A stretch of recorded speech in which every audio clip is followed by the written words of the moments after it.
Welcome to back to my channel High Success Classes। Hello guys, welcome to back to my channel high success classes. तो दोस्तों, ये class 10th का question paper है जो कि 2023 कहने का मतलब ये है कि कल एग्ज़ाम होने वाला है मैथ का, क्लास 10th वालों का। ठीक है, ये क्या है कि क्वेश्चन पेपर है। ठीक है, इन क्वेश्चन पेपर ये मतलब कि एग्जैक्ट जो भी मतलब कि है एग्जैक्ट मतलब वही यही क्वेश्चन आएगा, यही एग्जैक्ट। ठीक है, ये हमारा 2023 का क्वेश्चन पेपर है। तो मतलब कि अब चलते हैं इसको धड़ाधड़ जल्दी धड़ाधड़ हम क्या करते हैं, सॉल्व कर लेते हैं। ठीक है, ये आपका क्लास 10th का, ठीक है, क्लास 10th का एग्ज़ाम का क्वेश्चन पेपर है। ठीक है, इसको क्या करते हैं, जल्दी सॉल्व कर लेते हैं। तो यहाँ पर देखिए, इसमें देखिए मैंने आपको क्वेश्चन पेपर मैं आप लोगों को क्वेश्चन पेपर इसलिए नहीं दिखा रहा हूँ क्योंकि देखिए मैं क्वेश्चन पेपर नहीं दिखा सकता, मैं क्वेश्चन पेपर आप लोगों को नहीं दिखा सकता। मैं केवल क्वेश्चन ही आप लोगों को इस तरह से लिख कर बता सकता हूँ। ठीक है, मैं क्वेश्चन पेपर आपको नहीं दे सकता, मतलब कि एक तरह से दिखा नहीं सकता हूँ। ठीक है, इसलिए मैं आप लोगों को कॉपी पर लिखकर ही बता सकता हूँ। ठीक है, इसलिए अब हम चलते हैं अपने क्वेश्चन पेपर पर।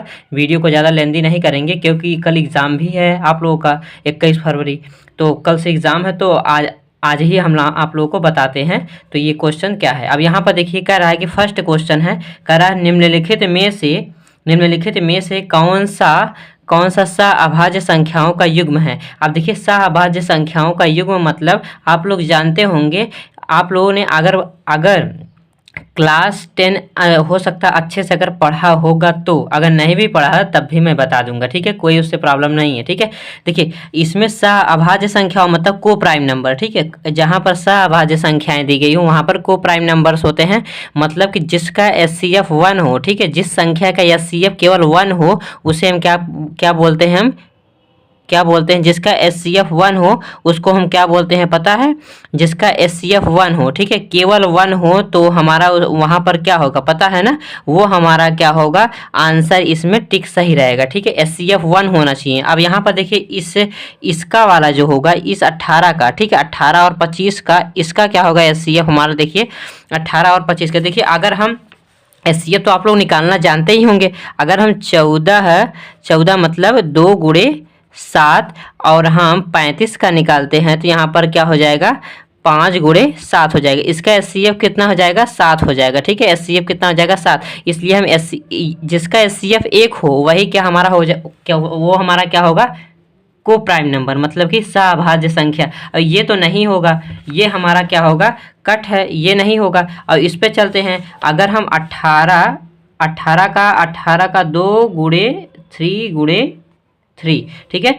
यहाँ पर 25 का 5 गुणे 5। ठीक है, अब इतना है। अब देखिए इसमें देखिए अगर हम 1 का मल्टीप्लिकेशन करते, इसमें 1 का मल्टीप्लिकेशन करते तो इसका एचसीएफ क्या होगा, एचसीएफ क्या होगा, एचसीएफ कितना होगा, 1 होगा कि नहीं, 1 होगा। तो इसलिए ये हमारा क्वेश्चन जो होगा, ये वाला ऑप्शन जो होगा सही होगा। ठीक है, ये वाला ऑप्शन क्या होगा, ठीक होगा। ठीक है, अब हम चलते हैं अपने सेकंड क्वेश्चन पर।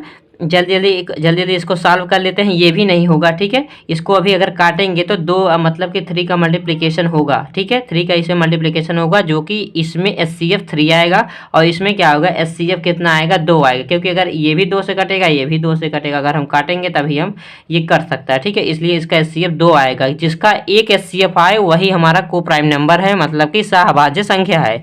यहाँ पर देखिए किसी धनात्मक पूर्णांक p के लिए, किसी धनात्मक पूर्णांक p के लिए, ठीक है, p के लिए धनात्मक विषम पूर्णांक का रूप है। अब देखिए ये हमारा अब देखिए क्या कर, धनात्मक पूर्णांक p के लिए धनात्मक पूर्णांक होना चाहिए। सेकंड क्वेश्चन है धनात्मक पूर्णांक p के लिए। ठीक है, धनात्मक मतलब जैसे धनात्मक 1 हो गया, 2 हो गया, 3 हो गया, 4 हो गया, 5 हो गया, डैश डैश डैश डैश, कुछ भी मतलब। ठीक है, बस धनात्मक होने से मतलब है। ठीक है, धनात्मक पूर्णांक। अब धनात्मक पूर्णांक की बात अगर कह रहा है तो मतलब p बराबर हम कुछ भी ले, मतलब अगर कुछ भी ले तो हमारा क्या हो जाना चाहिए, धनात्मक विषम पूर्णांक के रूप में वो आना चाहिए, मतलब कि इन सभी से। ठीक है, इन सभी से क्या आना चाहिए, विषम पूर्णांक आना चाहिए। अगर मान लीजिए p इज इक्वल्स टू, अगर हम 1 रखते हैं किसमें, इस वाले ऑप्शन में। ठीक है, अगर हम इस वाले ऑप्शन में अगर हम p इज इक्वल्स टू 1 रखते हैं, मतलब p बराबर 1 रखते हैं तो हमारा क्या आ जाएगा, 2 आ जाएगा। ये आप लोग को समझ में आ रहा है, मतलब p के स्थान पर 1 रखेंगे 2 हो जाएगा। और अगर अगर हम इसमें रखते हैं तो कितना हो जाएगा, 2 हो जाएगा। अब देखिए ये 2 हो जा रहा है क्योंकि ये क्यों ऑप्शन ठीक नहीं है, क्योंकि यहाँ पर देखिए धनात्मक विषम पूर्णांक की बात कहा है, धनात्मक विषम पूर्णांक की बात कहा है ना, धनात्मक विषम पूर्णांक की बात कहा, और तो हमें सम नहीं लेना। अगर हमारा 2 आ जा रहा है तो ये हमारा सम हो जा रहा है, और यहाँ पर अगर हम 1 रखेंगे तब भी ये भी हमारा सम हो जाएगा।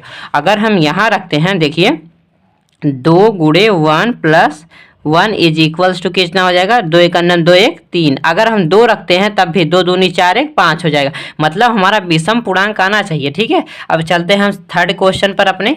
थर्ड क्वेश्चन हमारा क्या है, द्विघात समीकरण 3x square minus 4x is equals to 0 के मूलों का गुणनफल क्या होगा। आप लोग जानते होंगे एक फार्मूला होता था, एक फार्मूला होता था ax square plus bx plus c। ठीक है, ये फार्मूला होता था, और एक और फार्मूला होता है एक्स स्क्वायर माइनस ऑफ में alpha plus beta x plus alpha into beta, ये फार्मूला होता था। ठीक है, आप लोग को पता होगा, आप लोग अगर अच्छे से पढ़े होंगे तो। हमारा देखिए alpha plus beta is equals to क्या होता है, माइनस बी अपान ए होता है। ठीक है, और alpha into beta is equals to क्या होता है, सी अपान ए होता है। ठीक है, ये हमारा फार्मूला होता है।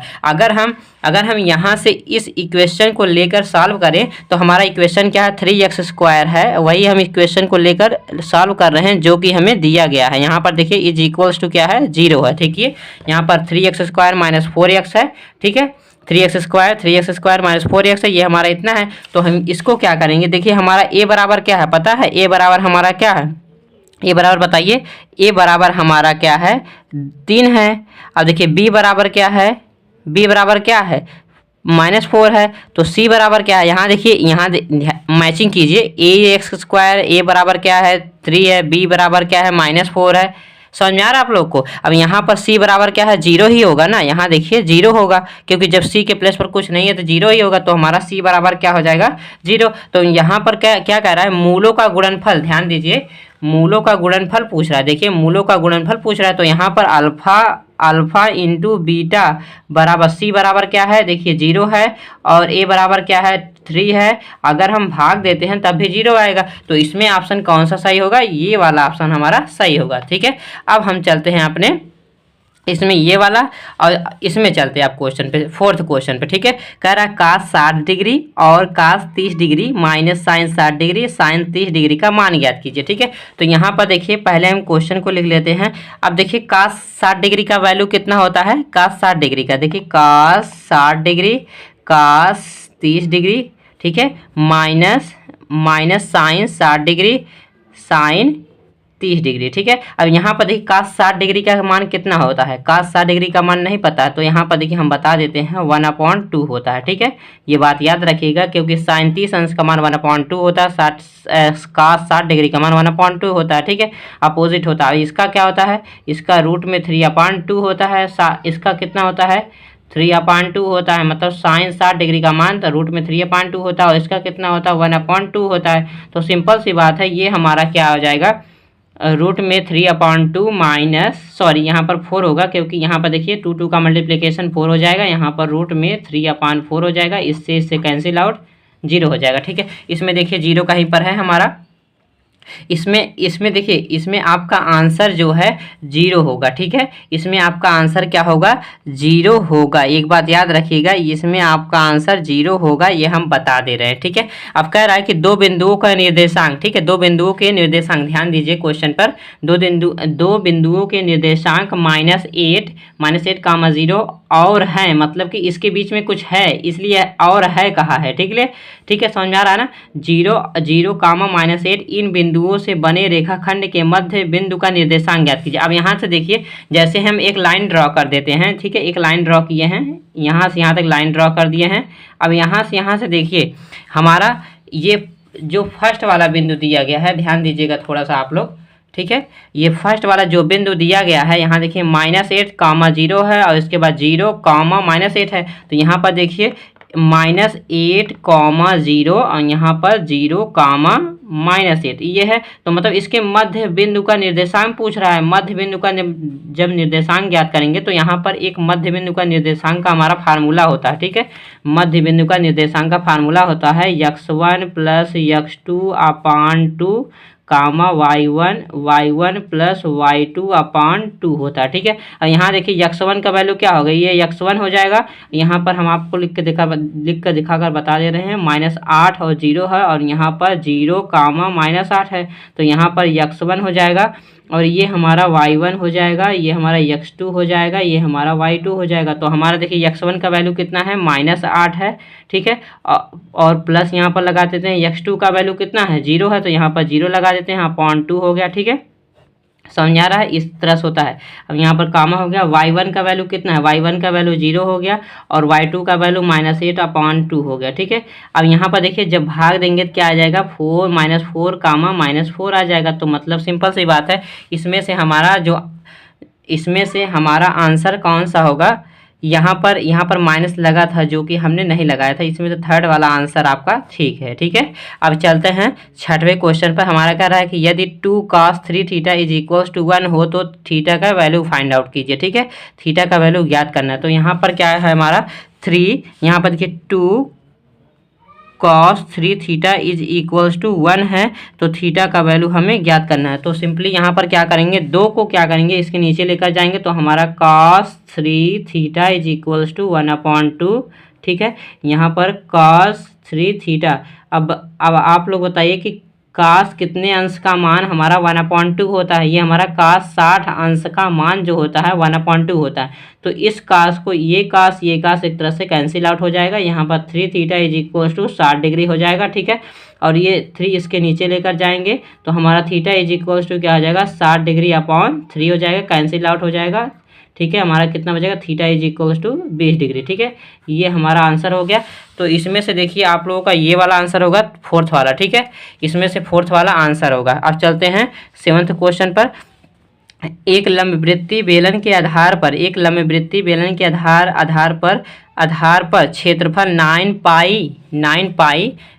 पाई ध्यान दीजिएगा, 9 पाई सेंटीमीटर स्क्वायर, तो उसके आधार का व्यास क्या होगा, ठीक है। अब यहाँ पर देखिए जो हमारा सिलेंडर होता है, सिलेंडर इस तरह से ये सिलेंडर होता है, और उसके बेस मतलब आधार, ठीक है, उसके आधार का जो मतलब एक तरह से जो सर्कल बना होता है, वृत्त बना होता है, उसका क्षेत्रफल कितना दिया है, 9 पाई स्क्वायर दिया है, ठीक है, 9 पाई सेंटीमीटर स्क्वायर, ठीक है, इतना दिया गया है। यहाँ पर देखिए 9 पाई सेंटीमीटर स्क्वायर क्षेत्रफल दिया गया है ना आधार का। तो यहाँ पर देखिए हमारा आधार का जब क्षेत्रफल है, तो ये वृत्त है, वृत्त का क्षेत्रफल क्या होता है, पाई आर स्क्वायर होता है। तो पाई आर स्क्वायर जब इसके बराबर, तो हमारा क्या आ जाएगा, 9 पाई हो जाएगा। मतलब कि ये एक तरह से 9 पाई जो है ये क्षेत्रफल है, 9 पाई जो है क्षेत्रफल है, तो क्षेत्रफल के ये भी मतलब ये वृत्त भी क्षेत्रफल है, ठीक है, क्षेत्रफल है। तो मतलब इस वृत्त का क्षेत्रफल क्या होता है, pi R square is equal to 9 pi हो जाएगा, मतलब क्षेत्रफल के बराबर हो जाएगा। तो हमारा क्या हो जाएगा, पाई से कैंसिल आउट हो जाएगा, तो हमारा आर इज इक्वल टू क्या हो जाएगा, आप प्लस माइनस में भी ले सकते हैं, ठीक है, 3 हो जाएगा, ठीक है, 3 हो जाएगा। तो मतलब R is equal to plus क्या लेंगे, 3 लेंगे, तो हमारा व्यास डी बराबर क्या होता है, 2r होता है। मतलब कि मतलब जो हमारा डायमीटर होता है, व्यास जो होता है त्रिज्या का 2 गुना होता है।